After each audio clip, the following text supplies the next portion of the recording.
I'm glad to have you here. Follow my story until the end and comment the city you're watching from. When I stepped into that courtroom, my daughter Emily rolled her eyes and leaned toward her husband, James, whispering something that made them both smirk. But then something unexpected happened.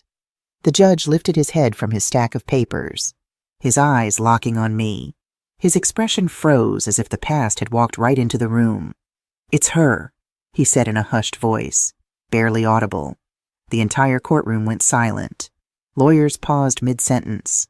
Clerks stopped typing. Even the bailiff shifted nervously. Emily's smug look wavered, and James frowned with confusion. They had no idea what those two words meant, but I did. I had lived long enough to recognize when fate was about to turn. They thought I was just an old woman clinging to a house. They believed they had stripped me of every ounce of dignity. What they never realized was that I carried a story much older, much stronger than their greed. Every morning in Riverton began the same way for me. I rose at 6 a.m., filled my old kettle with water, and reached for the chipped blue mug that had survived more than 20 years of breakfasts. The smell of fresh coffee filled the kitchen while I checked on the African violets lined up on the windowsill. My late husband, William, loved those flowers, and tending to them kept him close to me even after he was gone. My life wasn't extraordinary. It was a rhythm of small habits, each one stitched with memory and meaning. I had never traveled far or lived in luxury, but I had poured every ounce of myself into raising my daughter, Emily. I worked late nights cleaning offices, sold homemade pies at church events, and mended dresses for neighbors, all to make sure she had opportunities I never knew. To most people, I was just a quiet grandmother with silver hair and hands that showed years of hard work. But in my heart, I carried decades of sacrifice that no one could see. That Thursday evening was meant to be special. I had spent hours preparing William's favorite chicken and dumplings, the dish Emily used to beg for as a child. My fingers ached from rolling the dough, but it was a good kind of ache, the kind that comes from creating something with love. I laid out my embroidered tablecloth, the one I had worked on when Emily was a teenager, and placed fresh daisies in the center of the table. I wanted to remind her that this was still her home, filled with love and memories. When they arrived, James walked straight to William's old armchair, switched on the television, and acted as if the house belonged to him. He was a tall man with carefully styled dark hair, wearing a suit that probably cost more than my monthly pension. Emily stood there in the green dress I had bought her for Christmas, her expression as cold as winter air. "Mom, we need to talk," she said in a clipped tone that made her sound like a stranger. I noticed James mute the television but not turn it off, his attention divided between us and whatever game was playing. "Of course, sweetheart. Is everything okay?" I motioned toward the kitchen.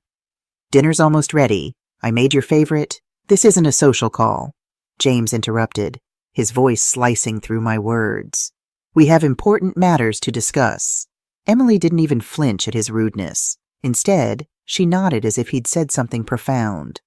"Mom," she continued, "the house is too big for you. You can't maintain it anymore.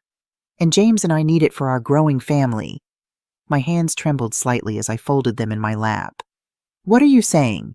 "Emily," James leaned forward. "We found a retirement community perfect for someone your age. All your basic needs will be taken care of, and you'll have people around you. It's the sensible choice." "But this is my home," I said, my voice catching. "Your father died in this house, holding my hand.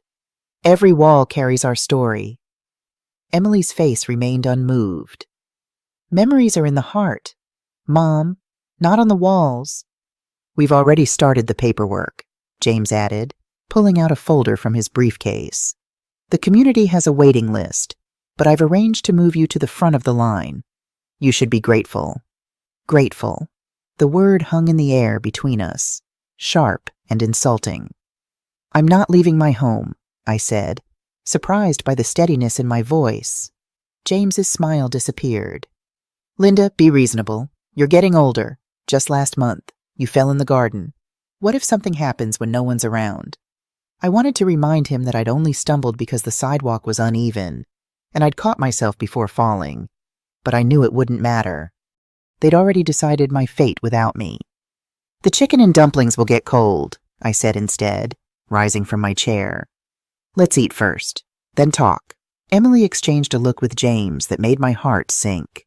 I'd seen that look before, the silent communication between them whenever they thought I was being difficult. As I brought the food to the table, I noticed Emily hadn't set out 3 plates as I'd asked. She'd only set 2. They weren't staying for dinner. They hadn't planned to all along. A few days later, James arrived without warning, bringing along a real estate appraiser in a gray suit. The man walked through my house as if it were already for sale. He measured rooms with quick, detached movements and scribbled notes on a clipboard. "The pipes are outdated," he said flatly. "The kitchen tiles are old-fashioned. This place would need a full renovation." I stood silently in the corner, clutching the edge of my apron. Those tiles he dismissed so casually had been placed one by William's hands when Emily was 10. I remembered the sweat on his brow, the patience in his smile, the hope in his voice as he told me. This kitchen will last us a lifetime, and now it was being reduced to a line on a checklist. The appraiser poked at the living room ceiling. "Water damage here, likely roof issues." "That's from when the neighbor's pipe burst last winter," I explained. "It's been fixed. Mrs. Patterson can confirm. We'll need to factor in roof replacement costs anyway." He continued as if I hadn't spoken. Emily followed the appraiser, nodding at his comments, never once looking at me. Each word felt like a hammer striking the walls of my heart. My home was no longer sacred to them. It was only property, numbers, and profit. Mrs. Patterson appeared at the back door, holding a plate of cookies. She took one look at the scene and frowned. "Linda, is everything all right?" she asked, her eyes tracking the appraiser as he measured the door frames. Before I could answer, James stepped between us. "Family business, ma'am. Linda's moving to a retirement community. We're just getting the house ready to sell." Mrs. Patterson's eyes widened, and she looked to me for confirmation.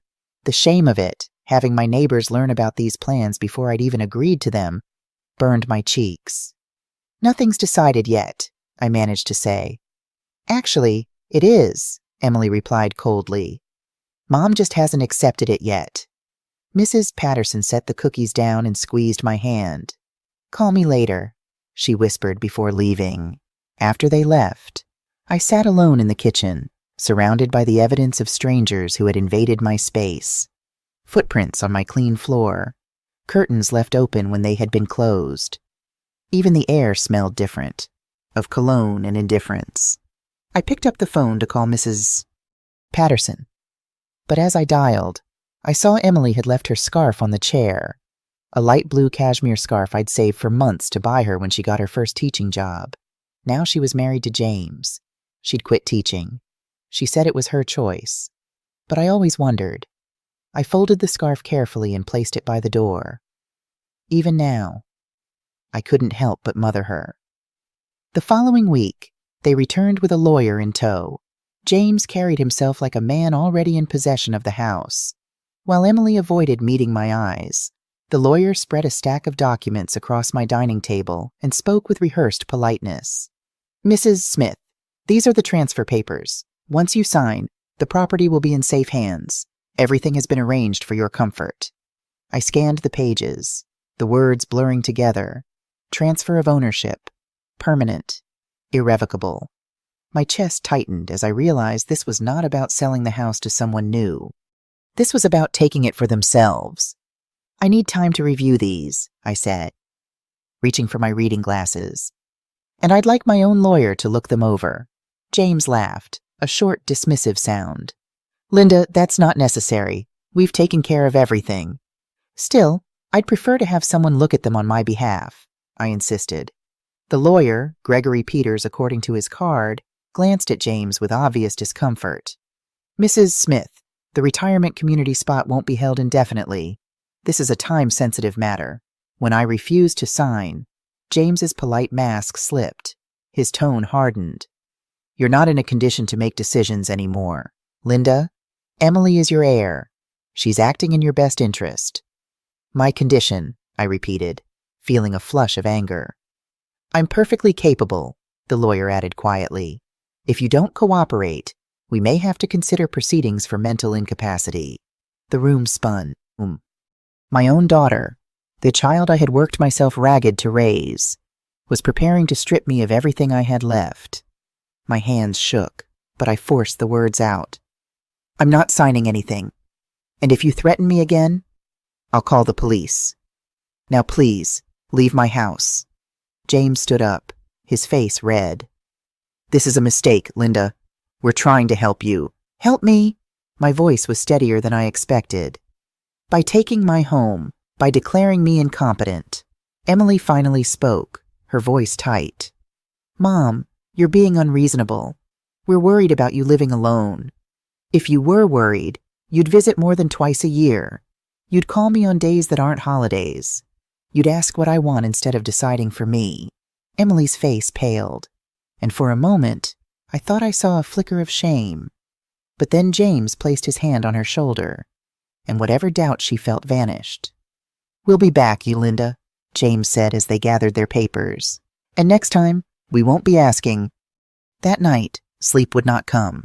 I sat in William's armchair, the silence of the house pressing down on me like a heavy blanket.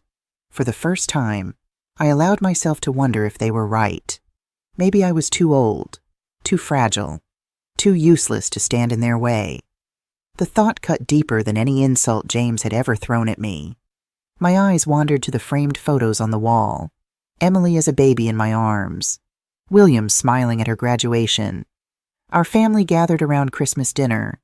Every memory told me I had lived for others, given everything. Now I was being treated like a burden. William, I whispered into the quiet, I don't know how to fight this alone. The next afternoon, as I wandered through the house like a ghost, I opened William's old desk drawer. It was mostly filled with faded bills, envelopes, and letters I had seen before.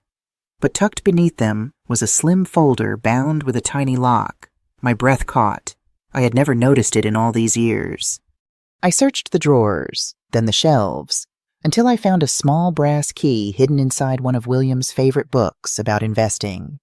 My hands trembled as I slid the key into the lock and turned it.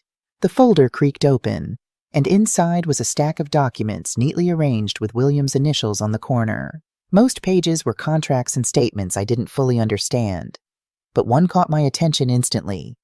It was a will, signed and dated just 6 months before William had passed. I sank into the chair as I began to read, line by line. My reality shifted. William had been far more careful, far more deliberate than I had ever realized. And what Emily and James thought they could take from me was only a shadow of what William had left behind. William had never spoken much about money. I thought we lived on his modest salary and the little I earned from odd jobs. But as I flipped through the folder, the truth unfolded before me. For decades, he had quietly invested every extra dollar, buying small properties when prices were low, putting money into company stocks, even purchasing a piece of land outside Riverton that was now worth a fortune. The numbers on the statements made my head spin, but the greatest shock was yet to come. The building where Emily and James lived, the place they thought they were paying rent for each month, was ours. All those checks had been funneled into an account under William's name, now mine. For 2 years since his death, rent from every tenant had been quietly deposited, untouched, waiting for me. My heart pounded as I realized I wasn't just a widow clinging to a single house. William had left me an empire my daughter and her husband knew nothing about. At the bottom of the folder was an envelope addressed in William's familiar handwriting. My fingers shook as I unfolded the letter, and his voice seemed to rise from the page. My dearest Linda, if you are reading this, then I am no longer by your side. Forgive me for keeping this secret, but I wanted it to be a gift for your later years. You worked harder than anyone I've ever known, and you gave everything for Emily and me. I wanted you to live without fear, to know you would always be safe. I must also tell you I never fully trusted James. There is something in him that worries me, an ambition that has no heart. That is why I arranged the inheritance as I did. If Emily treats you with love and respect, she will share in this legacy. If not, you hold all the power to protect yourself. Use it wisely. Not to hurt, but to teach. All my love. William, tears streamed down my face as I held his letter. Even from beyond, William was protecting me. I had never felt so loved and so devastated at the same time. Why had our daughter become someone who would threaten her own mother? Where had we gone wrong? I carefully replaced the documents in the folder and locked it. Then I picked up the phone and dialed a number I found on one of the investment statements. Riverton Financial Services, Olivia West speaking. I took a deep breath. Ms. West, my name is Linda Smith. My husband was William Smith. I've just found some documents I'd like to discuss with you. There was a moment of silence. Then a warm voice replied, Mrs. Smith, we've been waiting for your call for a very long time. The next morning, I walked into Riverton Financial Services wearing my best dress, a simple navy blue outfit I saved for special occasions. The receptionist led me to a private office where a woman in her 50s stood to greet me. Mrs. Smith, I'm Olivia West. It's an honor to finally meet you. Her handshake was firm, her eyes kind but shrewd. She didn't look at me the way most people looked at older women, with impatience or condescension. She saw me. Please, call me Linda, I said, taking a seat across from her desk. Linda, then, I worked with William for over 20 years. He spoke of you often and with great admiration. I placed the folder on her desk. I found this yesterday. I had no idea. Olivia nodded, not surprised. William wanted it that way. He said you'd work yourself to the bone for others if you knew there was money. He wanted you to slow down, to enjoy life. She opened her computer and turned the screen toward me. Let me show you what you own. Linda? For the next hour, Olivia walked me through a list of assets that left me breathless. Apartment buildings, commercial properties, stock portfolios, savings accounts, all in my name, managed quietly by William's trusted team at Riverton Financial. The Parkview Apartments where my daughter lives, I asked, still struggling to believe. Yes, that's one of your properties. 12 units, fully occupied. Your son-in-law's rent checks go directly into your holding account. And they have no idea. None. William set up a management company as a buffer. The tenants deal with them. Not you directly. I sat back, overwhelmed. Why wouldn't he tell me any of this? Olivia's expression softened. He did plan to tell you, but then his health declined so quickly. In his final weeks, he made me promise to look after you, to wait until you came to us. She pulled out another folder. There's something else you should know. William was concerned about your son-in-law. He asked us to look into James's background. My stomach tightened. What did you find? Nothing criminal, but concerning patterns. Before marrying Emily, James had significant gambling debts. He's been involved in several questionable investment schemes. And he's currently facing financial pressure. His company is downsizing, and his position is vulnerable. The pieces fell into place. James's sudden interest in my house, the rush to get me to sign papers, the threats of declaring me incompetent. He's desperate for money, I whispered. Olivia nodded. And he likely sees your house as an easy target. What about Emily? Is she part of this? From what we've observed, she follows his lead. William was concerned about her judgment when it came to James. I thought about my daughter's cold eyes at our last meeting, how she'd stood by silently while James threatened me. It broke my heart, but I couldn't deny the truth. What should I do? I asked. Olivia leaned forward. That depends on what you want, Linda. You have options now, many options. As we continued talking, a plan began to form. I wouldn't just protect myself. I would reclaim my dignity and maybe, just maybe, save my daughter from the man who was using her. When I left Olivia's office, I felt different, straighter, stronger. The weight of fear had lifted, replaced by a calm determination I hadn't felt in years. On the way home, I stopped at the grocery store. Mrs. Patterson was there, selecting oranges. Linda, she called, hurrying over. I've been worried sick. What happened with your daughter and that awful man? I smiled, a real smile that reached my eyes. Things are about to change, Dorothy, in ways nobody expects. She studied my face. You look different today, like your old self. I feel like my old self, I replied. Actually, I feel even better. That night, I brewed my evening tea and watered William's violets as usual. But this time, I didn't feel like a woman waiting for the end. I felt like a woman about to begin again. By dawn, I had made my decision. The tears from the night before had dried, replaced by a calm I hadn't felt in years.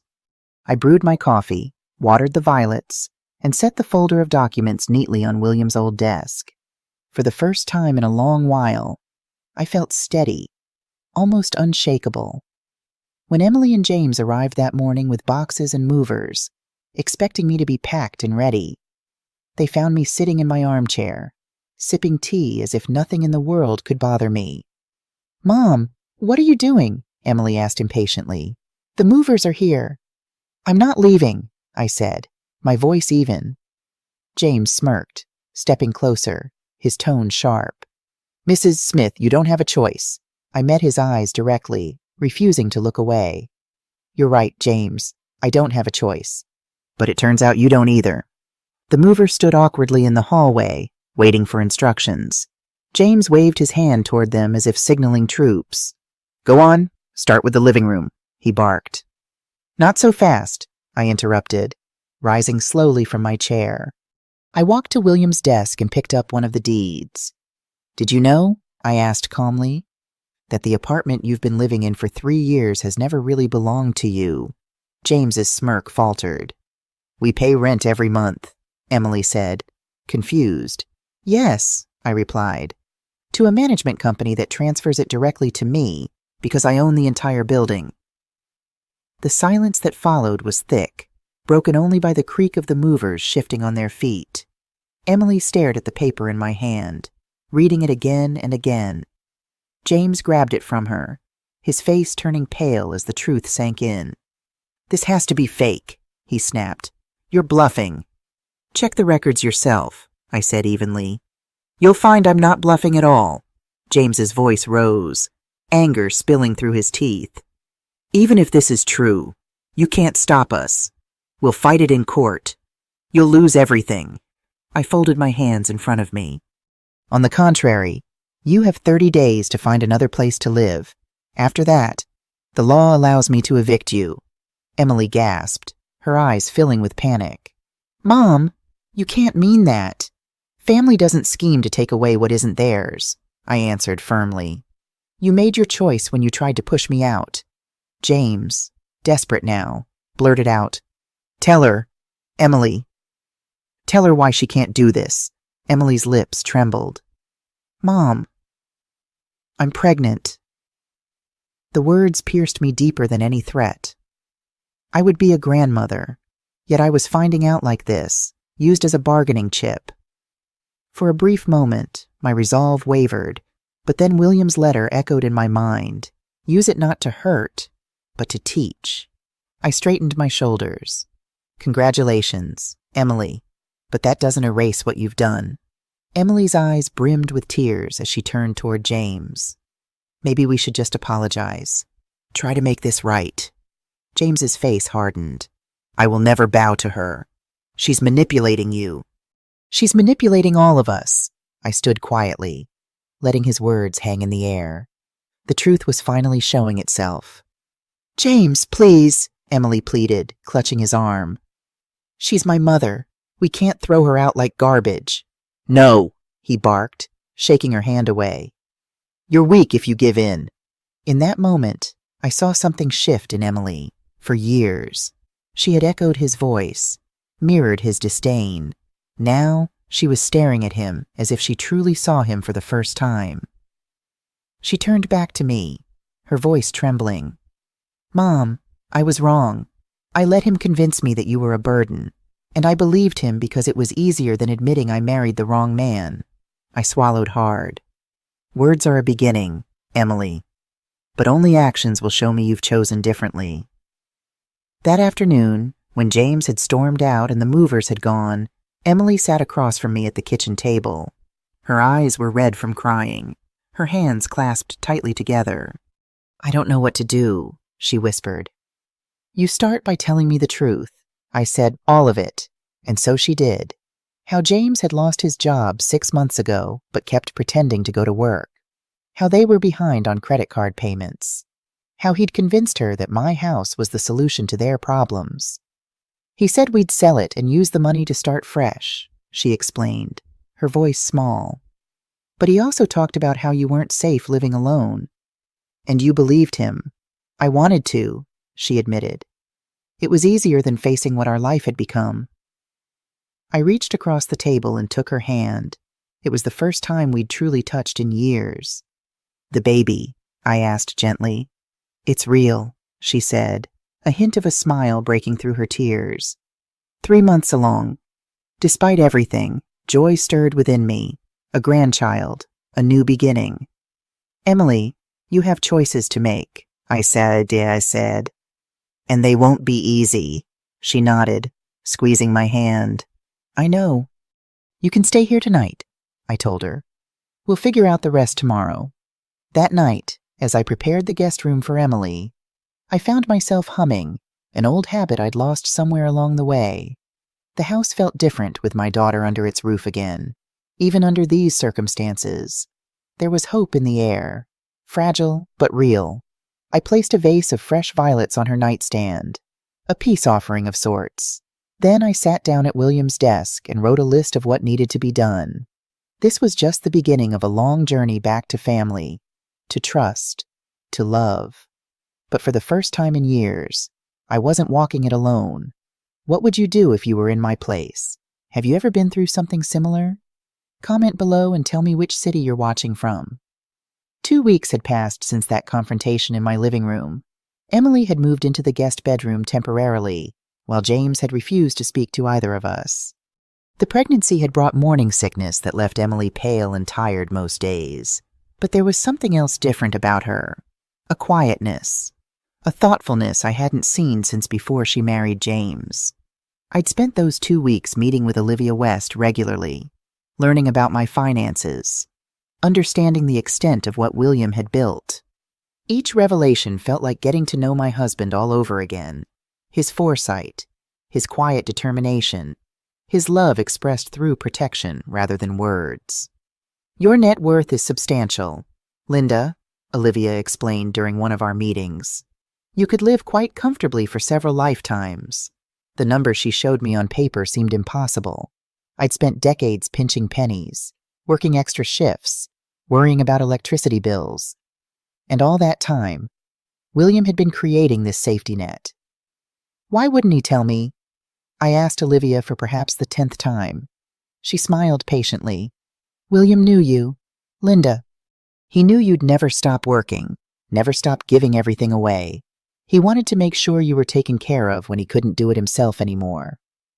That evening, as Emily and I sat in the living room, she reading a pregnancy book, me knitting what would become a baby blanket, the doorbell rang. I'll get it, I said, setting my knitting aside. When I opened the door, James stood there, his appearance shocking me. Gone was the polished businessman in expensive suits. His eyes were bloodshot, his clothes rumpled, his usually perfect hair uncombed. I need to speak to my wife, he demanded, his words slightly slurred. James, you've been drinking, I said firmly. This isn't a good time. He tried to push past me, but I stood my ground. Let me in, Linda. This is still my family. Not when you're like this, I replied, keeping my voice steady despite the pounding of my heart. Come back tomorrow when you're sober. Mom, who is it? Emily appeared behind me, her face draining of color when she saw James. What are you doing here? So it's true, James spat. You've moved in with her, chosen her over me. Emily stepped forward, her hand instinctively moving to her stomach in a protective gesture. I needed time to think. James, you weren't exactly being reasonable. Reasonable, he laughed bitterly. We're about to lose everything, and you're worried about being reasonable. I glanced at Emily, seeing confusion cross her face. What do you mean, lose everything? She asked. James ran a hand through his disheveled hair. The bank called. They're foreclosing on the cabin. What cabin? Emily's voice rose in pitch. James, we don't own a cabin. His eyes darted between us, suddenly wary. The investment property. The one up at Lake Morrison. Emily shook her head slowly. This is the first I'm hearing about any cabin. James. The realization hit me then. James had been hiding more than just unemployment from my daughter. There were secrets upon secrets. Perhaps we should all sit down, I suggested, stepping aside. But only if you can be civil, James. He nodded stiffly, and I let him into the house that just weeks ago he'd tried to take from me. The three of us sat in the living room, the tension so thick it seemed to press against my skin. Emily perched on the edge of the sofa, as far from James as possible. I took William's old armchair, drawing strength from the familiar feel of the worn upholstery beneath my fingers. Start from the beginning, James, I said. The whole truth this time. He looked trapped, like a cornered animal. I was trying to provide for our family, he began, his voice defensive. Make investments that would secure our future. By hiding things from me, Emily interjected. By lying about where our money was going. You wouldn't have understood, James snapped. You're too cautious, too afraid of risk. Sometimes you have to gamble big to win big. Is that what happened to your job? I asked quietly. A gamble that didn't pay off. James's head whipped toward me, surprise evident in his expression. How did you... I know many things now. James, I said, thinking of the detailed reports Olivia had shared with me. I know about the gambling debts, the failed investments, the job you lost 6 months ago. Emily gasped. 6 months? You told me it was just last month. I was handling it, James insisted, his hands clenching into fists. I had plans. The cabin was going to be our fresh start. A cabin you bought without telling me, Emily said, her voice trembling with anger. Using money we didn't have. I put it in my name to surprise you, James said, but the excuse sounded hollow even to my ears. It needed work, but it would have been worth triple in a few years. And in the meantime, I asked, how were you planning to pay for it? His eyes slid away from mine, and in that moment, I knew. My house, I said. You were counting on selling my house to cover your debts. It was a temporary solution, James muttered. Until my investments matured. Emily stood up suddenly, her face flushed with anger. Investments, is that what you call betting on those horses in Atlantic City?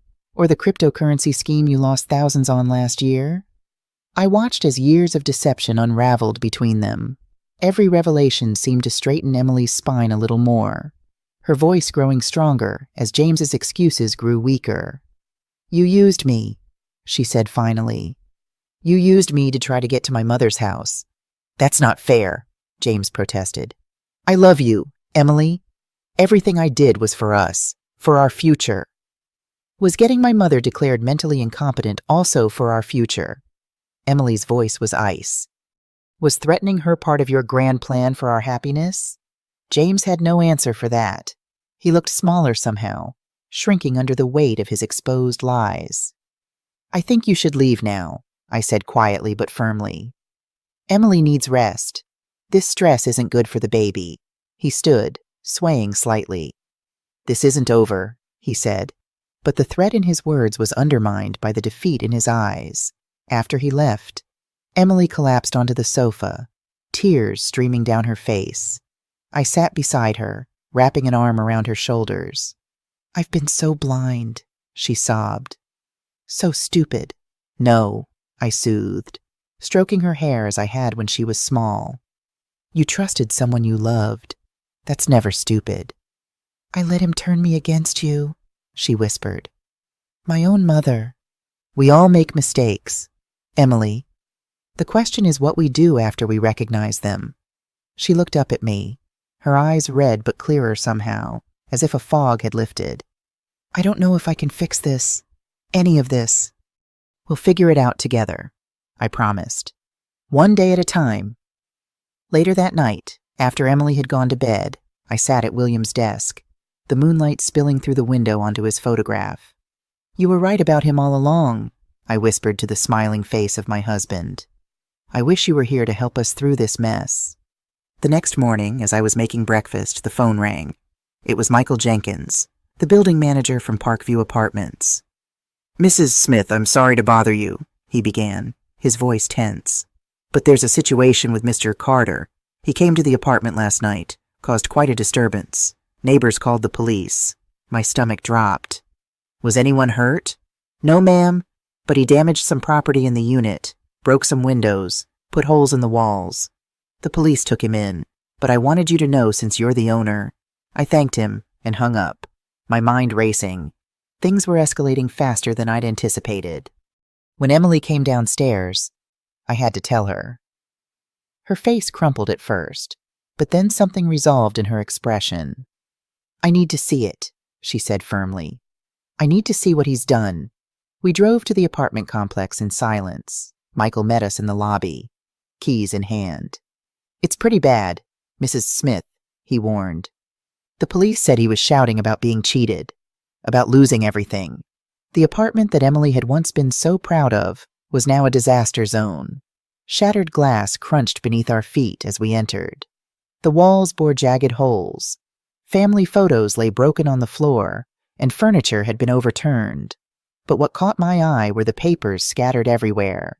Bank statements, loan applications, betting slips. Emily moved through the wreckage like a sleepwalker, touching things gently as if to confirm they were real. She picked up a framed photo of their wedding day. The glass cracked across James's smiling face. "I don't even know who that man is anymore," she said softly. As we gathered her essential belongings, Emily found a locked drawer in James's desk that had somehow survived his rampage. Using a hairpin, she managed to open it, an old trick I'd taught her when she was 12 and had lost the key to her diary. Inside was a folder labeled Smith House, Appraisal and Sale. Emily's hands shook as she opened it. "He had it all planned out," she whispered, spreading the papers on the floor between us. "Floor plans for renovations after they got you out, estimates for how much they could sell it for, even brochures for that retirement home. But there was more. Buried beneath these were documents Emily had supposedly signed, power of attorney forms, health directives, even a statement claiming I was showing signs of dementia. "I never signed these," Emily said, her voice rising in panic. "Never he forged my signature." I took the papers from her trembling hands. "We need to take these to the police," I said, "and to my lawyer." Back at home, after calling both the police and Olivia West, Emily and I sat at the kitchen table. The magnitude of James's deception had left us both shaken. "How could I not have seen this coming?" Emily asked, her voice hollow. "There must have been signs. Manipulative people are experts at hiding their true nature," I said gently. "They show you what you want to see." "I gave up teaching for him," she said, the realization seeming to hit her anew. "He said my career was holding us back, that his job was more important. I believed him." "You can always go back," I reminded her. "You were a wonderful teacher, Emily." A small smile flickered across her face. "The kids at Roosevelt Elementary still send me Christmas cards." The smile faded. "But with the baby coming—" "One challenge at a time," I said, reaching across to squeeze her hand. "First, we deal with James. Then we plan for your future, both of yours." The doorbell rang again, and this time it was Olivia, carrying a briefcase and wearing an expression of grim determination. "I've reviewed the documents you mentioned on the phone," she said as I led her into the living room. "We need to act quickly."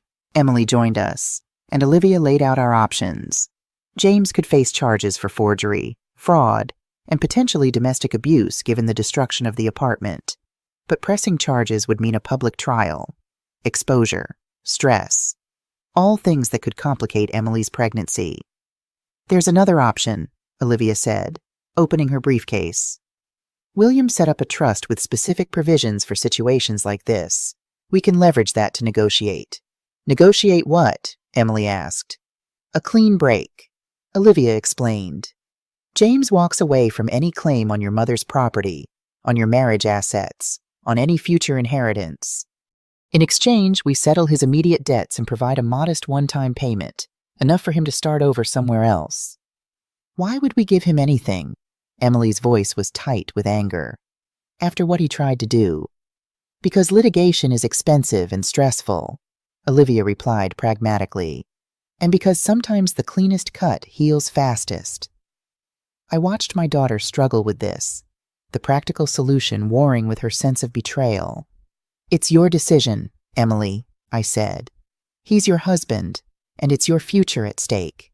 She placed a protective hand over her belly. And my child's future. After a long moment, she nodded. Make the offer. I want him gone. Olivia left with our approval to draft the settlement offer. Emily and I spent the rest of the day in quiet activities around the house. She sorting through the belongings we'd rescued from the apartment, me preparing comfort food for dinner.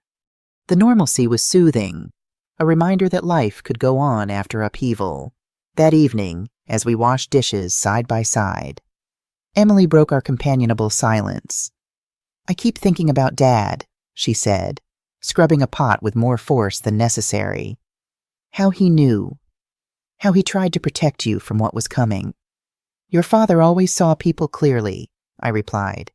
It was his gift. Did he see me clearly? She asked, her voice small. Did he know I would betray you like this? I set down the plate I was drying and turned to face her. Emily, look at me. Your father loved you completely. He knew you might make mistakes, but he also knew your heart. He would have forgiven you in an instant, just as I have. I don't deserve it, she whispered, tears welling in her eyes. Forgiveness isn't about deserving, I told her, wiping a tear from her cheek. It's about love and second chances. She leaned into me then, and I held my daughter as she cried, for her broken marriage, for her mistakes, for the years we'd lost to James's influence, but also, I hoped, for the new beginning that lay ahead. The next morning brought unexpected news. James had been arrested again, this time for attempting to break into our house during the night. A neighbor had spotted him trying to force the back door and called the police. He was carrying documents, the officer explained when he came to take our statement. Plans of your house, financial papers. Says he was just trying to get his things, but given the restraining order his wife filed yesterday, Emily's face had gone pale. I just filed that restraining order yesterday afternoon. How did he even know about it so soon? The officer looked uncomfortable. Ma'am, in these domestic situations, information sometimes leaks. Could be a clerk. Could be someone he knows at the courthouse. After he left, Emily paced the living room. He's not going to stop, Mom. He's desperate now. I thought about what Olivia had said, about clean breaks and fresh starts. Maybe we need to change our approach, I said slowly. Negotiation might not be enough.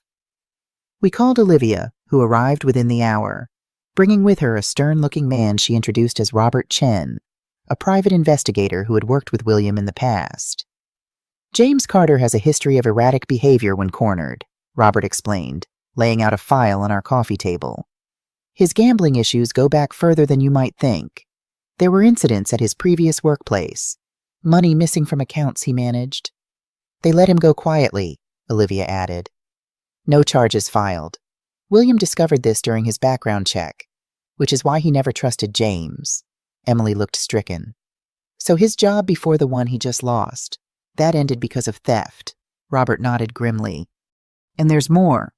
The cabin he mentioned, it's not in foreclosure because he couldn't make payments. It's in foreclosure because he took out a second mortgage without proper documentation. The bank is investigating potential fraud. He's drowning, I murmured. No wonder he was so desperate to get his hands on this house. We need to use this information, Olivia said firmly. Not to negotiate, but to end this cleanly. If James knows we have evidence of his past fraudulent activities that could send him to prison, he might take the settlement and disappear, Emily finished, understanding dawning in her eyes. Robert outlined a plan, a meeting with James, his lawyer, and a mediator, all the evidence laid out, a clear choice presented: take the settlement and leave our lives forever, or face prosecution for all his crimes, past and present. It seems so cold, Emily said after they'd gone, leaving us to consider the plan. Using threats to force him away. Is it any colder than what he tried to do to us? I asked gently. Sometimes protection requires firmness. Emily, your father understood that. She nodded slowly. When should we do it? As soon as possible, I said. The longer this drags on, the more desperate James will become. 2 days later, we gathered in a conference room at Olivia's office. James sat across from us, looking haggard but defiant. His lawyer, a young man who seemed increasingly uncomfortable as the meeting progressed, kept whispering urgently in his ear. Olivia presented our case methodically, laying out document after document, the forged papers, the fraudulent loan applications, the evidence of embezzlement from his previous job that had never been reported to the authorities. Here is our offer, Mr. Carter, she said finally, sliding a folder across the table. A clean settlement, your debts cleared, a fresh start fund of $50,000. In exchange, you relinquish all claims to any property owned by Linda or Emily Smith, sign the divorce papers we've prepared, and agree to move at least 500 miles away from Riverton. James's face had grown paler with each revelation. Now he looked at Emily, something like desperation in his eyes. Emily, you can't do this. We're having a baby. We're a family. Emily met his gaze steadily. No, James. We're not a family. Not anymore.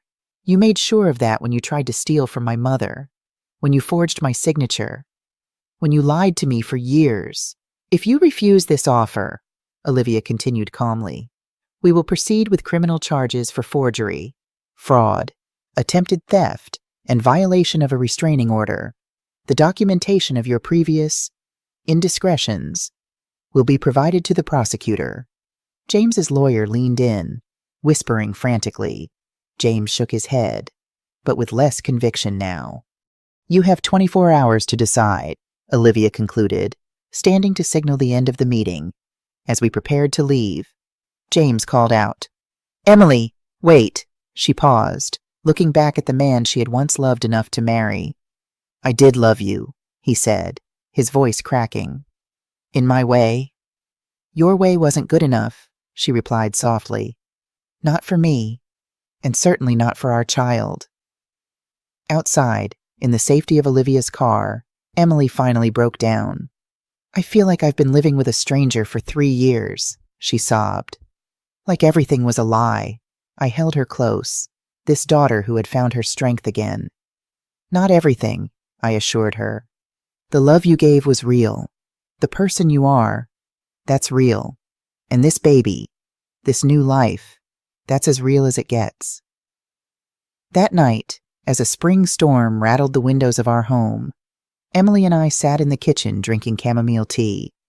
The old house creaked and settled around us, a familiar symphony that had always brought me comfort. I keep thinking about what happens next, Emily said, cupping her mug in both hands. After the divorce, after the baby comes, what my life looks like now. What do you want it to look like? I asked. She considered this, her face thoughtful in the soft kitchen light. I want to teach again. I miss the classroom, the kids. And I want this baby to grow up knowing what real love looks like.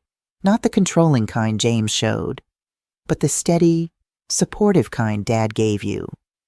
Then that's what we'll work toward, I said simply. You make it sound so easy, she sighed. Not easy, I corrected. Just possible, one step at a time. The next day, James accepted our offer. The papers were signed, the agreements made. Within a week, he had left Riverton.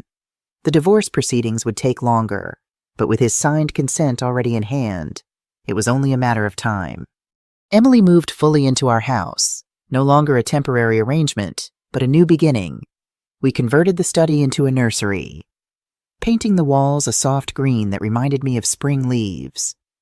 Each brushstroke felt like healing, like reclaiming something precious that had almost been lost. One evening, as I was preparing dinner, I heard Emily cry out from upstairs. I rushed to find her sitting on the nursery floor, surrounded by open boxes. Emily, are you all right, the baby? We're fine, Mom, she assured me quickly. Look what I found.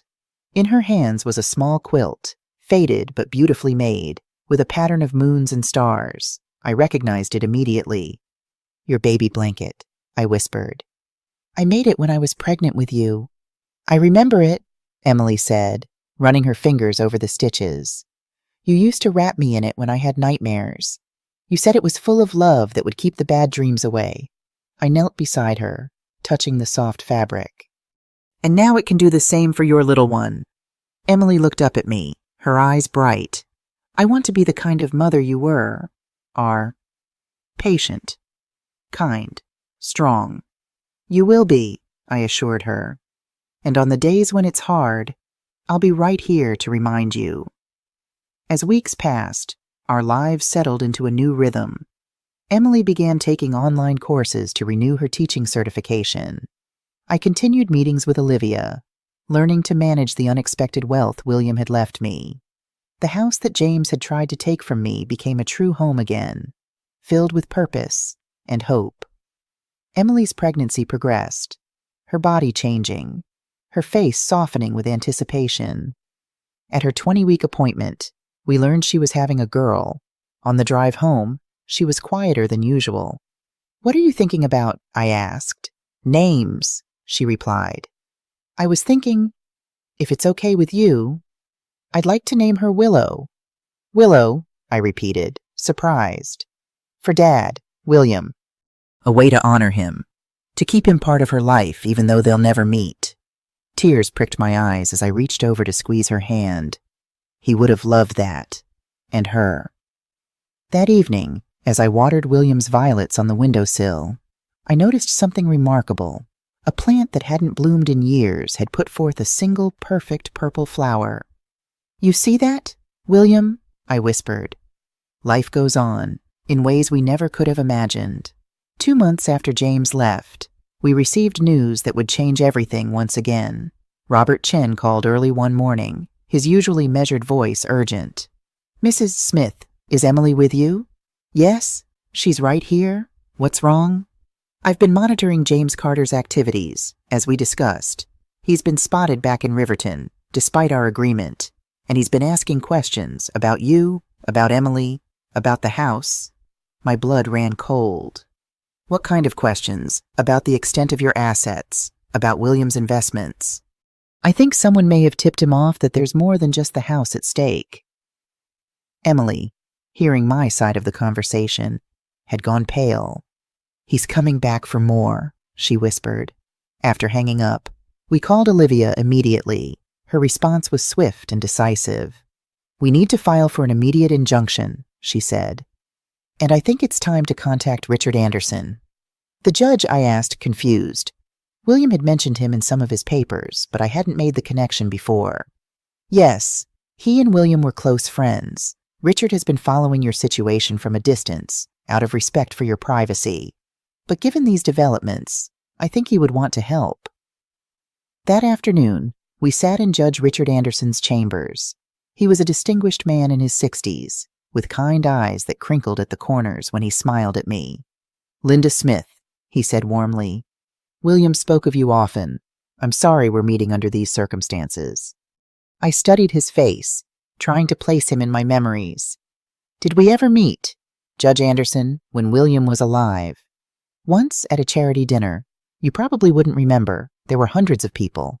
But William pointed you out, said you were the reason for everything he did."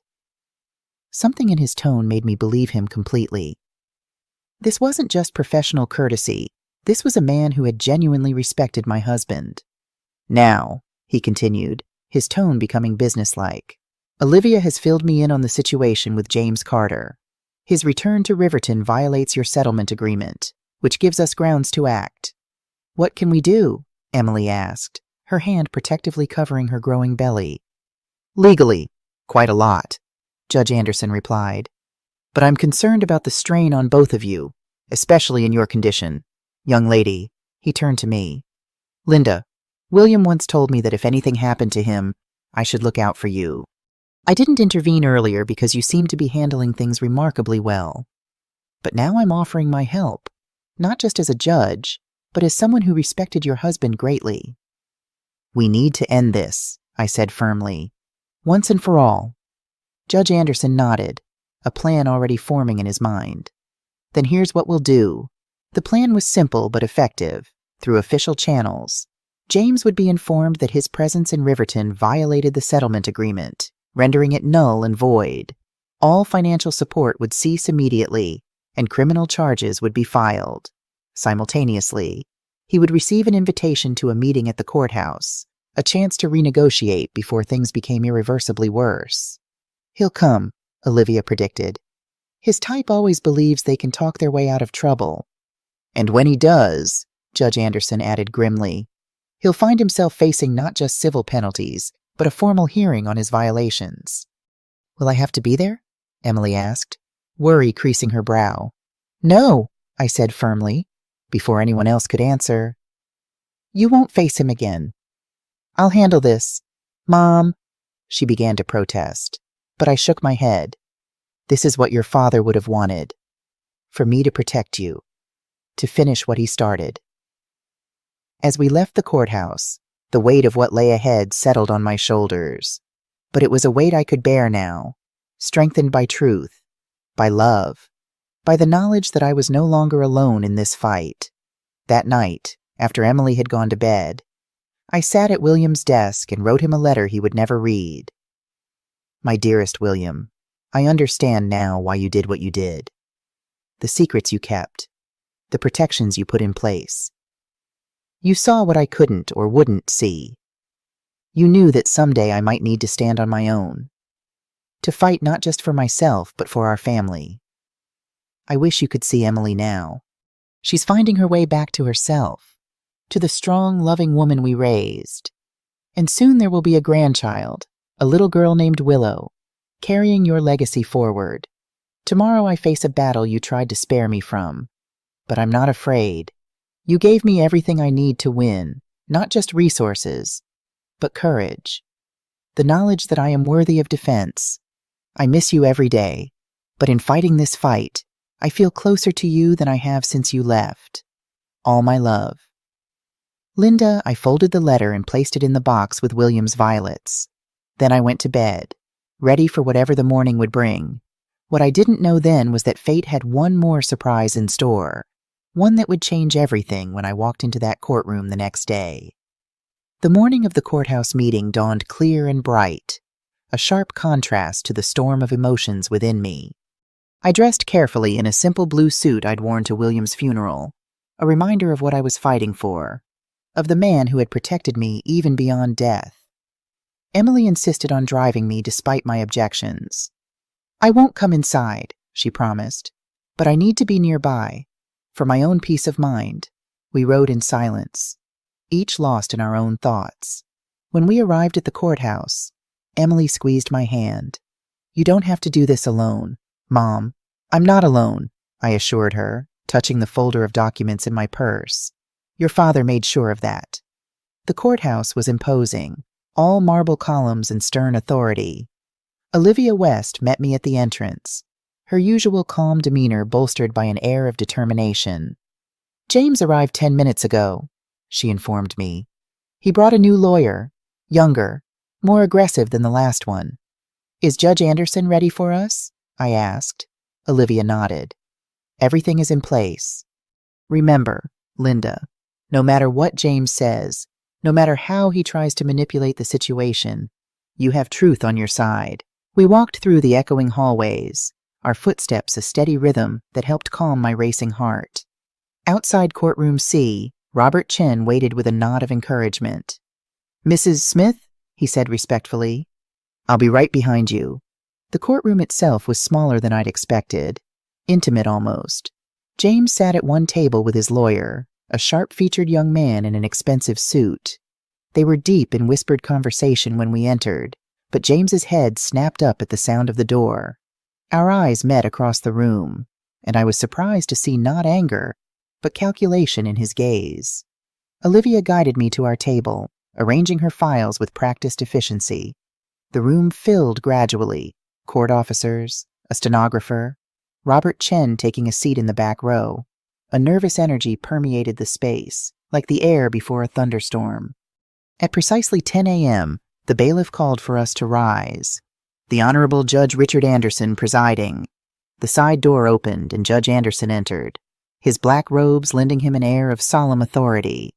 He took his seat at the bench, his gaze sweeping the room before settling on me with a nearly imperceptible nod. "Be seated," he instructed. "This is a preliminary hearing regarding the violation of settlement terms between Linda Smith and James Carter. Let the record show that both parties are present with counsel." He shuffled some papers, then looked directly at James. "Mr. Carter, you were explicitly prohibited from returning to Riverton as part of your settlement agreement. Yet here you are. Would you care to explain?" James's lawyer rose smoothly. "Your Honor, my client has compelling reasons for his return. We have evidence that material facts were withheld during settlement negotiations." "What material facts would those be?" "Counselor," Judge Anderson asked, his tone neutral but his eyes sharp. "The true extent of Mrs. Smith's assets. Your Honor, we believe she and her late husband engaged in deliberate concealment of wealth to defraud my client's wife, their daughter, of her rightful inheritance." I felt my cheeks flush with indignation, but Olivia's hand on my arm kept me seated and silent. "That's a serious allegation," Judge Anderson noted. "Do you have evidence to support it?" The lawyer smiled confidently. "We do, Your Honor. We've obtained bank records indicating transfers of substantial sums shortly before William Smith's death, transfers that suggest an attempt to hide assets that should rightfully have been included in his estate." My mind raced. What records could they possibly have found William had been meticulous in his planning? Judge Anderson glanced at me, then back to James's lawyer. "I'll review these records. But first, I should disclose something to the court." He paused, then continued deliberately. "I knew William Smith personally. We served together on several charitable boards, and I was familiar with his financial practices." James's lawyer faltered visibly. "Your Honor, that would seem to be a conflict." "I'm not finished, Counselor," Judge Anderson interrupted firmly. "My acquaintance with the deceased gives me particular insight into this case. William Smith was known for his integrity and financial transparency. Any suggestion that he engaged in fraudulent activity would require extraordinary proof." The lawyer recovered quickly.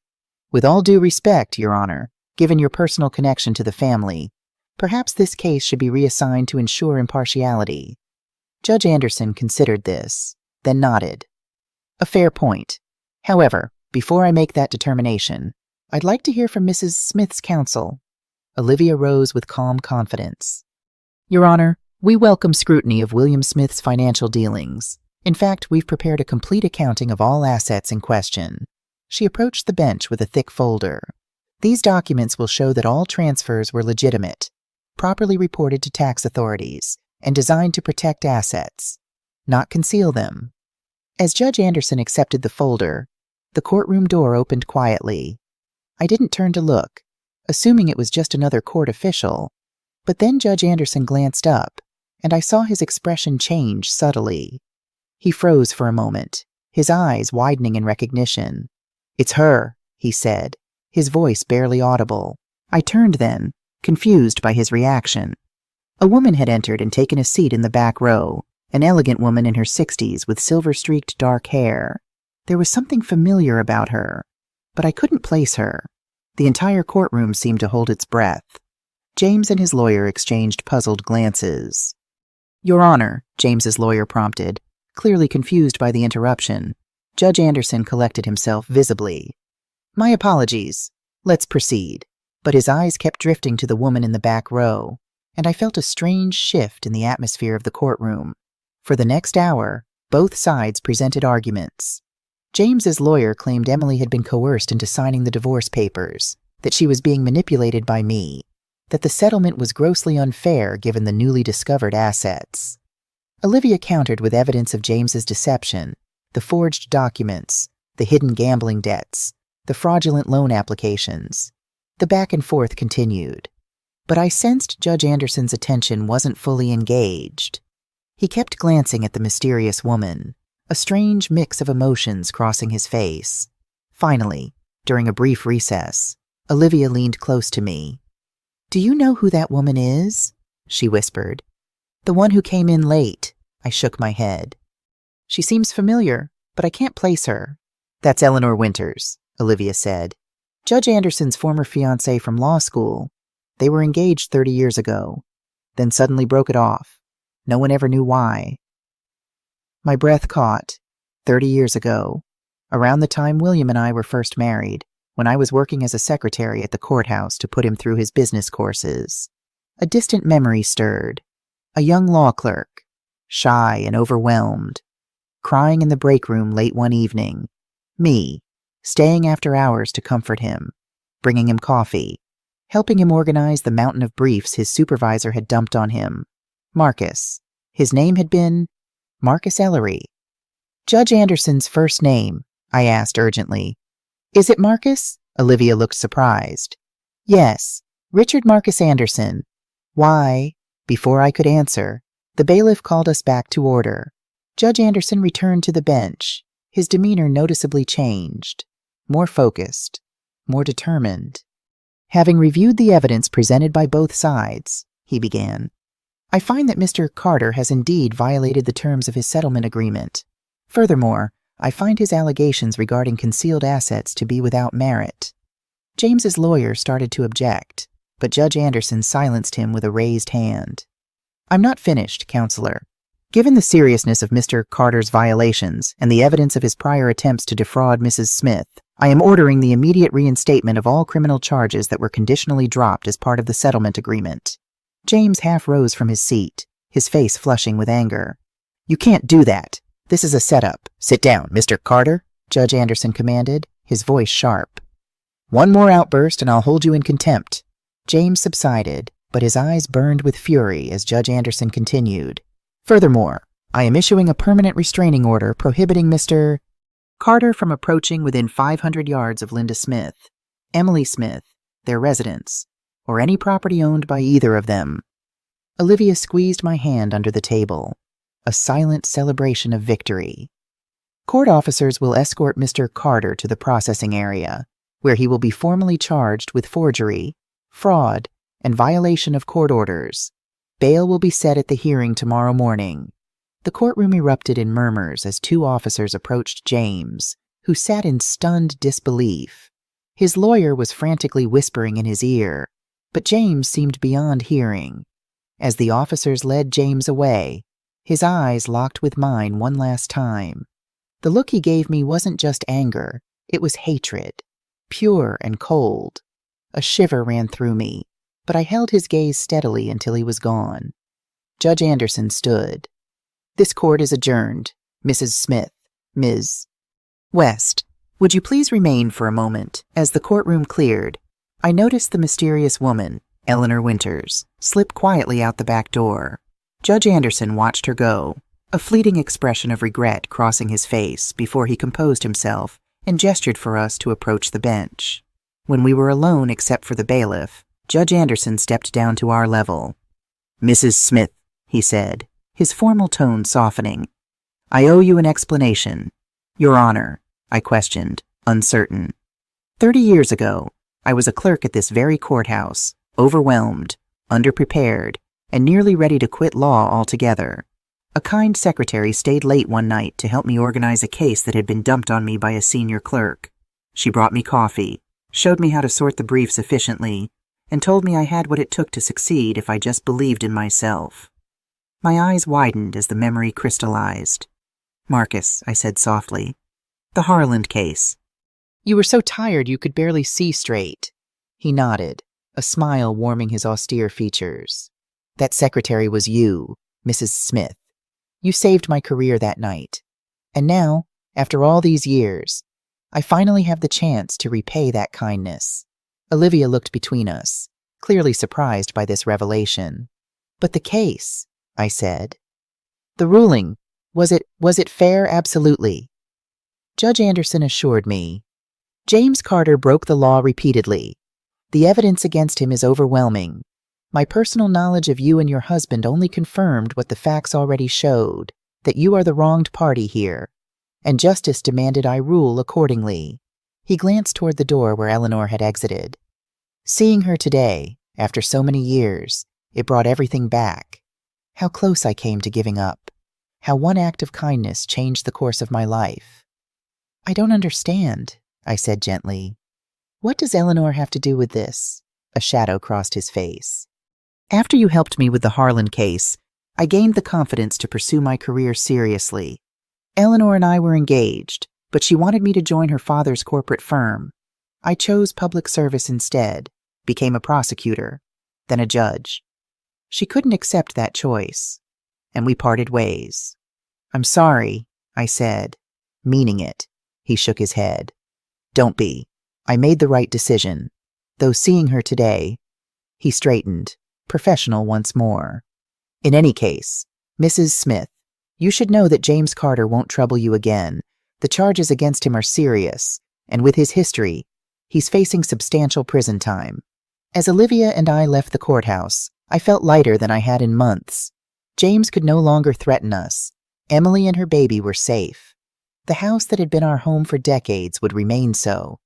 Emily was waiting anxiously in the car. When she saw my face, she burst into tears of relief. It's over, she asked as I slid into the passenger seat. It's over, I confirmed, taking her hand. James is being charged. He can't come near us again. She leaned her head against the steering wheel, her shoulders shaking with emotion. I rubbed her back gently, giving her time to process everything. What happens now? She finally asked, wiping her eyes. Now we go home, I said simply, and we start building the future. That evening, as Emily rested upstairs, I received an unexpected phone call. It was Judge Anderson. Mrs. Smith, I hope I'm not disturbing you, he began formally. Not at all, Judge, and please, call me Linda. Linda, then, and I'm Marcus, at least outside the courtroom. He paused, then continued. I wanted to let you know that Eleanor, Ms. Winters, asked about you after the hearing. She remembered you as well, from those days at the courthouse. She did. I was surprised. I barely remembered her, just a glimpse of an elegant young woman who sometimes picked Marcus up after work. Yes, she suggested, well, she thought perhaps you might be interested in joining us for dinner sometime, to talk about old times. The invitation caught me off guard. That's very kind, but I wouldn't want to intrude on your reunion. It's not an intrusion, he assured me. In fact, Eleanor specifically mentioned wanting to thank you. It seems I told her, years ago, about the secretary who saved my career. She says she was jealous then, but now she understands what a pivotal moment that was. I found myself smiling. Then I'd be delighted to join you both. After we hung up, I sat in William's chair, thinking about the strange circles life sometimes travels. How a small kindness offered 30 years ago had returned when I needed it most. How William's foresight had protected Emily and me long after he was gone. You were right, William, I whispered to the empty room. Everything does come full circle eventually. Over the following weeks, our lives settled into a new pattern. Emily's pregnancy progressed smoothly. She enrolled in online courses to renew her teaching certification, determined to restart her career once the baby was born. The dinner with Marcus and Eleanor proved surprisingly enjoyable. Eleanor, now a retired corporate attorney, was warm and forthright about her past mistakes. I was young and ambitious in all the wrong ways, she admitted over dessert. I couldn't see the value in Marcus's public service because I was too focused on status and money. And now, I asked gently. She smiled, glancing at Marcus. Now I know better. We've both lived full lives, made our choices. But it's nice to reconnect and see that some things, the important things, haven't changed. I understood what she meant. Despite all that had happened, despite James's betrayal and Emily's temporary estrangement, the core of who we were remained intact. Changed, perhaps. Stronger, definitely, but still essentially ourselves. As Emily's due date approached, I found myself thinking more and more about what would come next. The house that James had tried to take from me now felt too large for just Emily, her baby, and me. And the wealth William had left. It seemed wrong somehow to keep it all to ourselves when so many others faced situations similar to what we had endured. One morning, as Emily and I shared breakfast, I broached the subject that had been growing in my mind. I've been thinking about making some changes, I began cautiously. Emily looked up from her prenatal vitamins. What kind of changes? This house has served us well, but it's more space than we need. And there are other women out there, older women like me, who are being pushed aside, made to feel like burdens by the very people who should protect them." Emily nodded slowly, understanding dawning in her eyes. "What are you thinking?" "Mom, I want to use part of your father's legacy to establish a foundation, a place where women who have been abandoned or abused in their later years can find refuge, support, and dignity." "That's a beautiful idea," Emily said softly. "Dad would be so proud." "I thought we could call it the Second Porch Foundation," I continued, warming to the subject. "Because every woman deserves another place to sit, to breathe, and to belong when her first porch has been taken away." Emily reached across the table to squeeze my hand, her eyes bright with tears. "I love it, and I want to help." Over the next month, with Olivia's guidance, we set the foundation in motion. We purchased a large Victorian house on the edge of town and began renovations to turn it into a residence for women in need. The work gave purpose to our days, a focus beyond our own troubles. I found myself energized in a way I hadn't been since William's death. Each decision, from the color of the walls to the arrangement of the garden, felt meaningful, part of creating something lasting and good. Emily threw herself into the project too, designing a children's playroom for visiting grandchildren and creating a library filled with resources on legal rights, financial literacy, and emotional healing. The first residents arrived 2 weeks before Emily's due date. 3 women whose stories echoed aspects of my own. Margaret, whose son had sold her home without permission while she was hospitalized. Dorothy, whose husband of 40 years had left her for a younger woman, freezing their joint accounts. And Sophia, who had fled an abusive relationship with nothing but the clothes on her back. Watching them begin to heal, to find their voices again, was like witnessing small miracles daily. They formed a tight-knit community, supporting each other through tears and laughter, sharing skills and stories. Margaret, a former accountant, helped Dorothy untangle her financial situation. Dorothy, an avid gardener, showed Sophia how to nurture the flowers in our backyard. Sophia, who had been a teacher like Emily, tutored Margaret's grandson when he visited. As for me, I found a new identity beyond widow or victim. I became a mentor, an advocate, a force for change in our community. The local newspaper ran a story about the foundation, bringing attention to the often invisible plight of older women facing abuse and abandonment.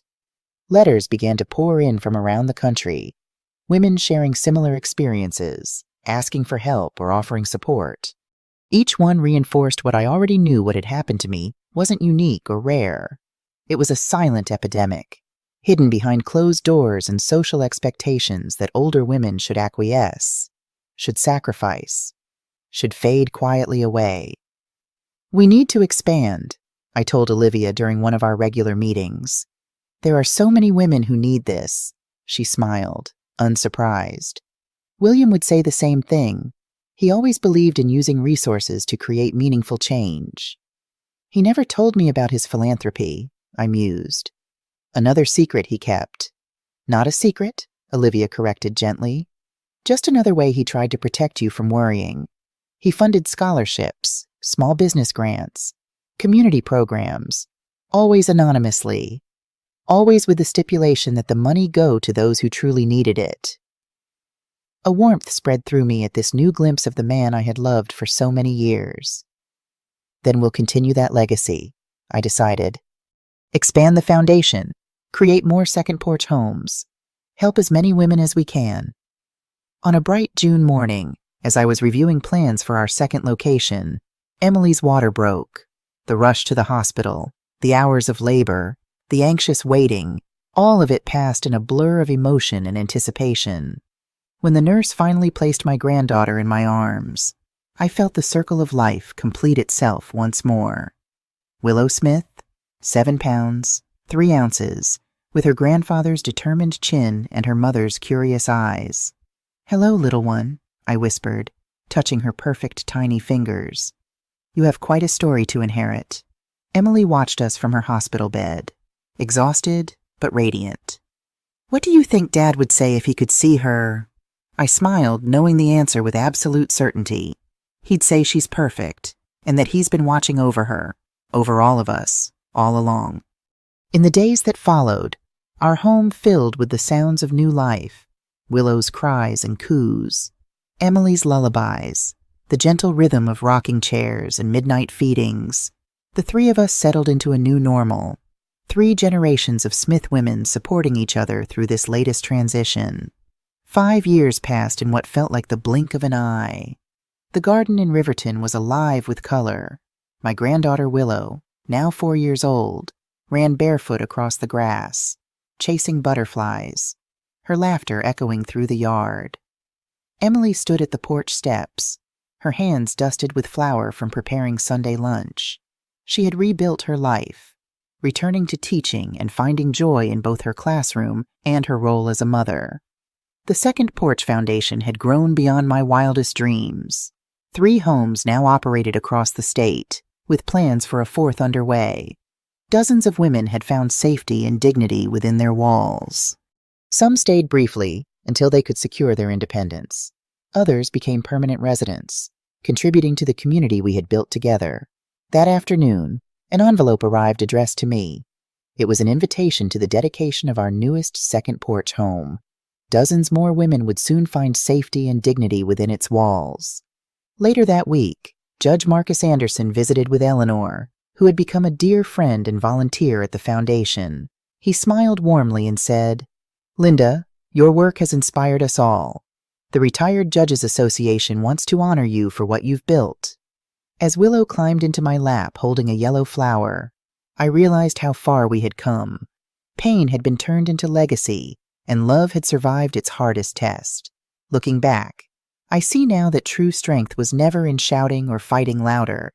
It was in standing calmly with the truth in my hands, refusing to be erased. William's letter had told me to use power not to hurt, but to teach. And that is what I tried to do. Emily learned that respect cannot be forced, and I learned that dignity is something we must protect for ourselves. If my story reminds you of your own, know this: you are not powerless. Even in the darkest moments, there is always a way to reclaim your voice, your place, and your worth. Sometimes life circles back with unexpected kindness, the way Judge Anderson remembered me after decades. Sometimes the victory is simply refusing to be pushed aside. James served 3 years for his crimes. Upon his release, he left the state as required and never contacted us again. I heard he remarried eventually, and I truly hope he found the peace and purpose that had eluded him before. Revenge was never my goal, only justice and protection for those I loved. As for me, I discovered that there is a difference between getting older and growing old. The first is inevitable, the second is a choice. I chose to grow, to learn, to build something that would outlast me. William would have wanted that, a legacy not just of material wealth, but of positive change in the world. Every morning, I still rise at 6 a.m., I still brew my coffee in that chipped blue mug. I still tend to William's violets on the windowsill. But now, I do these things not out of lonely habit, but as reminders of the journey that brought me here, to this place of purpose, fulfillment, and deep, abiding joy. If you found meaning in my story, I invite you to share it. Leave a comment and let me know where you're watching from. Together, we can keep these lessons alive, reminding the world that dignity never expires, that we are never too old to stand up for ourselves, and that the most beautiful chapters of our lives may be the ones we haven't written yet. What would you have done in my situation? Have you ever had to reclaim your dignity from someone who tried to take it? I'd love to hear your stories in the comments below.